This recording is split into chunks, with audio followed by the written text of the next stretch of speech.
Yang pertama saya bicara soal perdebatan pembiayaan antara APBN dan APBD, ya kan? Kan lebih banyak di sini adalah waktu pemilu kada. Kalau pemilu jelas, pilpres, pileg dibiayai oleh APBN, pemilu kada tidak. Yang pertama yang perlu dikhawatirkan adalah berbicara soal ruang fiskal di beberapa daerah. Dari 524 kabupaten, daerah yang kaya cuma 60 kabupaten, selebihnya adalah daerah miskin. Ruang fiskalnya di bawah 35%, ya kan? Kalau membiayai pemilu kada, biasanya harus nabung dulu. Ya kalau yang ditabung ada, kalau tidak, duitnya aja rasionya 50-60% sudah habis untuk belanja pegawai. Duit dari mana?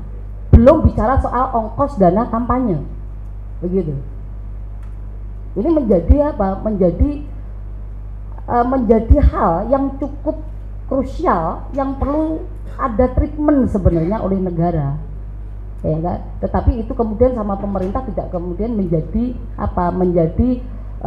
sebuah pembahasan yang cukup penting, begitu, ya kan? Ini mengecewakan juga kemudian dilempar ke APBD. Yang kedua adalah kenapa sih kemudian semua pembiayaan pemilu harus di APBN? Agar tidak kemudian memangkas sektor-sektor publik. Kalau dari hasil penelitian kami, ya kan, karena duitnya diarahkan ke pemilu kada, kemudian sektor-sektor publik seperti pendidikan, kemudian kesehatan itu dipangkas. Beberapa kabupaten kota itu malah minus untuk untuk pendidikan dan kesehatan. Itu belum berbicara soal alur dari perencanaan penganggaran dan penyerapan.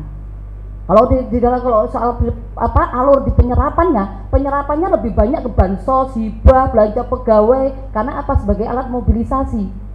Sektor publiknya nanti pasca bulan Agustus, September, bisa saja menjelang bulan Desember. Itu yang terjadi. Itu yang kedua. Yang ketiga, tidak ada standarisasi unit cost. Berbeda-beda standarisasinya antara Bandung, antara Jakarta, kemudian antara daerah-daerah di Jawa, standarisasinya berbeda-beda. Ada yang KPPS gitu kan, jumlahnya ada 5, ada yang 7. Kalau duitnya banyak, ya bikin KPPS-nya lebih banyak, begitu, dibandingkan daerah yang miskin, tidak ada duit, gitu. Kemudian untuk soal APBN APBD adalah tumpang tindih anggaran. Ya jelas terjadi tumpang tindih. Ada double budget untuk des pilkada, terutama kalau sinergi dengan penegak hukum, kepolisian, kejaksaan. APBD mengeluarkan, APBN juga mengeluarkan. Untuk administrasi KPUD, APBN mengeluarkan, APBD juga mengeluarkan.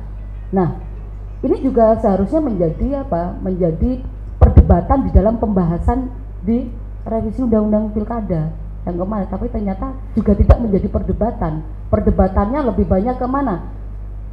Yang kemarin saya sempat panel dengan teman dari Komisi 2, dia lebih banyak bicara soal dana kampanye.